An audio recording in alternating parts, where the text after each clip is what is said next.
നമസ്തേ നമസ്തേ എല്ലാവർക്കും good morning. ഇന്ന് കർക്കിടക മാസം 1-ാം തീയതിയില്ലേ. ആ കർക്കിടക പുണ്യകാലം വന്നു. എല്ലാ വീടുകളിലും ദേവാലയങ്ങളിലൊക്കെ രാമായണ പാരായണത്തിൻ്റെ ധ്വനി അലയടിച്ചുകൊണ്ടിരിക്കുകയാണ്. കർക്കിടകത്തിൽ രാവിലെ നമ്മൾ എഴുന്നേറ്റ് കുളിച്ച് അടിച്ചു തളിക്കുക തലേദിവസം ചെയ്തിടാം കേട്ടോ. വിളക്ക് കൊളുത്തിയിട്ട് സൂര്യനൊക്കെ കാണിച്ച് പിന്നെ ശിവോദിക്ക് വെക്കണം. ഞാൻ ഇന്ന് രാവിലെ ശിവോദിക്ക് വെച്ചതാണ് കേട്ടോ. എന്തൊക്കെയെന്നറിയാലോ, വിളക്ക് വേണം, നിറ വേണം, പിന്നെ ശിവോദിക്കുള്ള സാധനം ദശപുഷ്പങ്ങൾ വെച്ചു, കുറച്ച് ഫ്രൂട്ട്സ് വെച്ചിട്ടുണ്ട് നൈവേദ്യത്തിനായിക്കൊണ്ട്. ഇപ്പുറത്തെ അഷ്ടമംഗലി തട്ട് വെച്ചിട്ടുണ്ട്, ഇവിടെ രാമായണം വെച്ചിട്ടുണ്ട്. ഇത്രയേ ഉള്ളൂ കേട്ടോ. പൂജിക്കാനുള്ള വെള്ളവും വെച്ചിട്ടുണ്ട് കിണ്ടിയിൽ. ശിവോദിക്ക് വെക്കാനായിട്ട് ദശപുഷ്പം വേണം. ദശപുഷ്പം എന്ന് വെച്ചാൽ അറിയാലോ, നമ്മുടെ നാട്ടിൽ കിട്ടുന്ന 10 ഔഷധ ഗുണമുള്ള ചെടികളാണ്. അവയുടെ ഇലയൊക്കെയാണ് ദശപുഷ്പം എന്ന് പറയുന്നത്. അത് ദേവപൂജയ്ക്കൊക്കെ ഉപയോഗിക്കുന്ന സാധനമാണല്ലോ. വളരെ ഔഷധ ഗുണമുള്ള വസ്തുവാണ് അത്. പലതരം മരുന്നുകൾ ഉണ്ടാക്കാൻ പറ്റും. കഷായക്കഞ്ഞിയൊക്കെ വെക്കില്ലേ കർക്കിടക മാസത്തിൽ, ആ സമയത്ത് ദശപുഷ്പങ്ങളൊക്കെ ചേർത്ത് കഷായക്കഞ്ഞി വെക്കുന്ന ഒരു പതിവുണ്ട്. എന്തായാലും ദശപുഷ്പങ്ങൾ പൂജയ്ക്ക് ആവശ്യമാണ്. ശിവോദി പൂജയ്ക്ക്, ശിവോദി എന്ന് വെച്ചാൽ ശ്രീ ഭഗവതിയാണ്, മഹാലക്ഷ്മിയാണ്, മഹാലക്ഷ്മിയുടെ പൂജയാണ്. അപ്പോൾ ഒരാൾ ചോദിച്ചു, ഒരു സംശയം ചോദിച്ചു എന്നോട് കേട്ടോ. ഞാൻ മുമ്പ് ചെയ്തിരുന്ന ശിവോദി പൂജ കണ്ടിരുന്നു. അപ്പോൾ ശിവോദി പൂജ ഒരു ദിവസം മാത്രം ചെയ്താൽ മതിയോ എന്ന്. അതുപോരാ, ശിവോദി പൂജ എന്ന് പറഞ്ഞാൽ അത് 7 ദിവസമെങ്കിലും ചെയ്യണം, മിനിമം 7 ദിവസം. അത് ചെയ്യേണ്ട സമയം രാവിലെ ഞാൻ പറഞ്ഞല്ലോ, കുളിച്ച് വിളക്ക് കൊളുത്തിയിട്ട് ആദ്യം ശിവോദി പൂജ ചെയ്യണം. അതുപോലെ തന്നെ സന്ധ്യയ്ക്കും വിളക്ക് കൊളുത്തുമ്പോൾ ശിവോദി പൂജ ചെയ്യണം. ഒരു ദിവസത്തേക്ക് ഒരു പുഷ്പം ഉപയോഗിക്കാം. ആ പുഷ്പം തന്നെ രാവിലെ വെച്ച അതേ പൂജകൾ തന്നെ വൈകുന്നേരം ചെയ്താൽ മതി. അതേ പുഷ്പം കൊണ്ട് തന്നെ ചെയ്യാം. 2-ാമത്തെ ദിവസമാകുമ്പോൾ നമ്മൾ ഈ പൂവ് മാറ്റണം കേട്ടോ. പുതിയ പൂവ് ഉപയോഗിക്കണം. പുതിയ പൂവ് ഉപയോഗിക്കാന്ന് വെച്ചാൽ നമ്മൾ തലേദിവസം വൈകുന്നേരം പറിച്ച് വയ്ക്കാമല്ലോ. വൈകുന്നേരം സന്ധ്യയ്ക്ക് മുമ്പായിട്ട് പൂക്കളൊക്കെ പറിച്ച് വീടിൻ്റെ ഉള്ളിൽ കൊണ്ടുവയ്ക്കില്ല ഞങ്ങൾ. പൂക്കളൊക്കെ പറിച്ചിട്ട് തുളസിയുടെ കടക്കയോ അല്ലെങ്കിൽ ഏതെങ്കിലും ചെടികളുടെ ഉള്ളിലൊക്കെ വെക്കും. രാവിലെ പോയിട്ട് കുളിയൊക്കെ കഴിഞ്ഞ് വന്ന് വിളക്ക് കൊളുത്തിയതിന് ശേഷം ഈ പൂവ് എടുത്തു കൊണ്ടുവന്നിട്ടാണ് പിന്നെ എല്ലാതും പുതിയതാണ്. പുതിയ മുക്കുറ്റി ചന്ത്, പുതിയ പുഷ്പം, പുതിയ ഭസ്മം എല്ലാം പുതിയതായിട്ട് വെച്ചിട്ടാണ് നമ്മൾ പൂജിക്കുക. അതും ആ ദിവസത്തേക്ക്. 3-ാമത്തെ ദിവസത്തേക്ക് വീണ്ടും നമ്മൾ പുതിയ പുഷ്പങ്ങൾ തയ്യാറാക്കണം കേട്ടോ. അപ്പോൾ 7 ദിവസമാണ് നമ്മൾ സാധാരണ ശിവോദി പൂജ നടത്താറ്. പിന്നെ വേറൊരാൾ സംശയം ചോദിച്ചു, നമ്മളിങ്ങനെ പൂക്കൾ, പുഷ്പങ്ങൾ, ദശപുഷ്പമൊക്കെ ഇന്ന് വെച്ച പൂക്കൾ നാളേക്ക് എന്താണ് ചെയ്യുക? അത് കളയണോ? എന്ത് ചെയ്യുക? എവിടെ വെക്കും എന്നൊക്കെ. അതൊരു ക്വസ്റ്റ്യനാണ് കേട്ടോ. എന്താ വെച്ചാൽ നമ്മൾ വലിച്ചെറിയാൻ പാടില്ല. അതുപോലെ വേസ്റ്റ് ബാസ്ക്കറ്റിലൊന്നും ഇടേണ്ട ആവശ്യമില്ല. അത് പുഷ്പമാണല്ലോ, പൂജ ചെയ്ത പുഷ്പമാണ്, വേസ്റ്റ് ബാസ്ക്കറ്റിൽ ഇടാൻ പാടില്ല. അപ്പം പണ്ട് ഞങ്ങളുടെ കുട്ടിക്കാലത്തൊക്കെ വെക്കുക എവിടെയാണെന്ന് വെച്ചാൽ, നമ്മളുടെ പണ്ടത്തെ വീട് ഓട് വീടല്ലേ. ഓട് വീടാകുമ്പോൾ അതിൻ്റെ മുകളിൽ ഈ എല്ലാ സാധനങ്ങളും സൂക്ഷിക്കുന്നതിൽ ഉത്തരത്തിൽ, അതുപോലെ ഇങ്ങനെ ആ വാമടയുടെ ഉള്ളിലൊക്കെ ഇങ്ങനെ തിരികെ വെക്കും. താഴെ ഇടില്ല, ചവിട്ടിക്കൂട്ടാനൊന്നും പാടില്ല പറയും. ആ പുഷ്പം അങ്ങനെ തന്നെ ആ പൊതി എടുത്തിട്ട് അവിടെ വെക്കും. അങ്ങനെ 7 ദിവസം കഴിയുമ്പോൾ ഒരുമിച്ച് അത് എടുത്തു കൊണ്ടുപോയിട്ട് തെങ്ങിൻ്റെ കടക്കലോ ശുദ്ധമായ സ്ഥലത്ത് എവിടെയെങ്കിലും ഇടും. അങ്ങനെയാണ് ചെയ്യുക കേട്ടോ.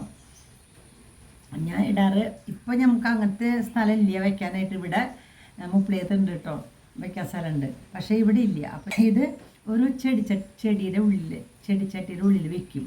അതാകുമ്പോൾ സേഫായിട്ട് അവിടെ ഇരുന്നോളും. 1-ാമത്തെ ദിവസം 2, അങ്ങനെ 7 ദിവസത്തെയും കഴിഞ്ഞ് പൂജ അവസാനിക്കുന്നതോട് കൂടിയിട്ട് ഇത് അങ്ങനെ തന്നെ എടുത്ത് ഏതെങ്കിലും, ചിലപ്പോൾ ആ തെങ്ങിൻ്റെ ആ ചെടിയുടെ കടക്കെ തന്നെ അവിടെ വെക്കാം. കുഴപ്പമില്ലാതെ അതിന് വളമായി തീരും.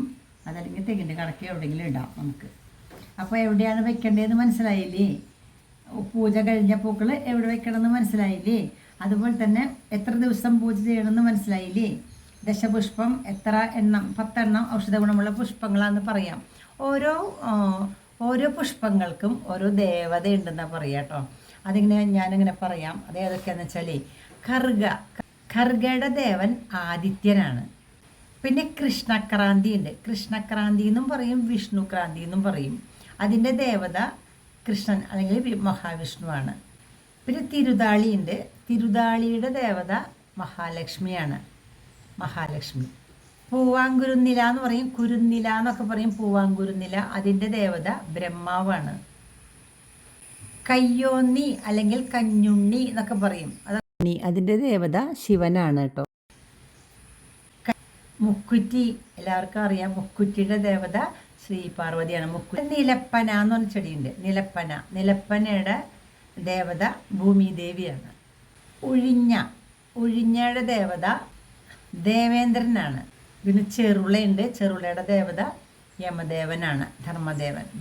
മുയൽ ചെവിയൻ എന്ന് പറയും. മുയൽ ചെവിയൻ അല്ലെങ്കിൽ മുയൽ ചെവി എന്നൊക്കെ പറയും. അതിൻ്റെ ദേവത കാമദേവനാണ്. അപ്പോൾ 10 പുഷ്പങ്ങളും അവയുടെ ദേവതയെ കുറിച്ചിട്ടും മനസ്സിലായി. 10 പുഷ്പങ്ങളും എപ്പോഴൊക്കെ ഉപയോഗിക്കുന്ന വെച്ചാൽ, ഒന്ന് ഇങ്ങനെ അഷ്ടമംഗല്യത്തിൽ വെക്കാനായിട്ട് ഉപയോഗിക്കാം. അല്ലെങ്കിൽ തിരുവാതിര സമയത്ത് സ്ത്രീകൾ പാതിരാപ്പൂ ചൂടാന്നൊക്കെ പറയില്ലേ, ആ സമയത്ത് തലയിൽ വയ്ക്കും. തിരുവാതിര കളി സമയത്തും ദശപുഷ്പം ചൂടാറുണ്ട് സ്ത്രീകൾ. ദശപുഷ്പങ്ങളും അവയുടെ ദേവതകളും ആരൊക്കെയാണ്, അതിനെക്കുറിച്ചൊരു പാട്ടുണ്ട് കേട്ടോ. ഞാൻ നോക്കി വായിക്കട്ടോ, അത് നോക്കൂട്ടോ. തോഴിമാരെ നാമൊരു വിനാഴികയും പാഴാക്കാതെ ദശപുഷ്പ മഹാത്മ്യത്തെ അറിഞ്ഞിടണം.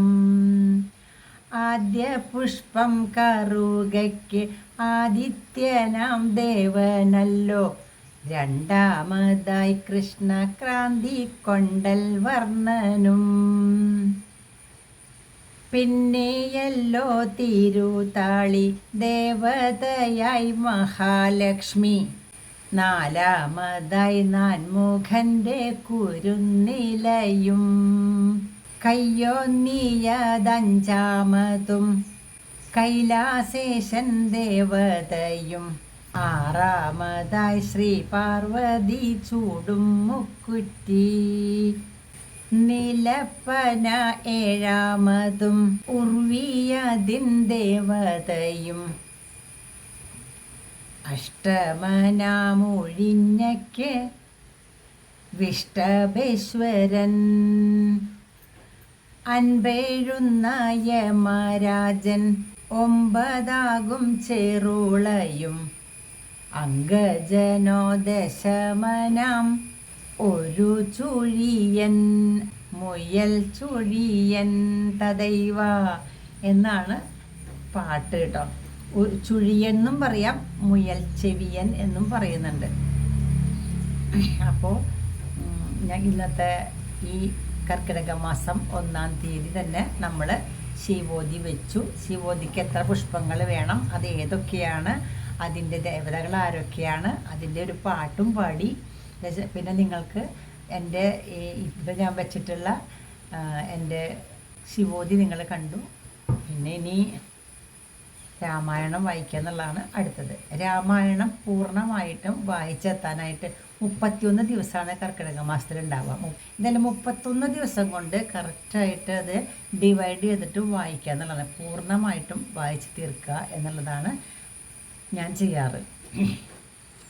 അപ്പോൾ എല്ലാവർക്കും നല്ല മനോഹരമായ അല്ലെങ്കിൽ ദൈവികമായ എല്ലാ അനുഗ്രഹങ്ങളും ഉണ്ടാവട്ടെ എന്ന് പ്രാർത്ഥിച്ചുകൊണ്ട് നിർത്തട്ടെ.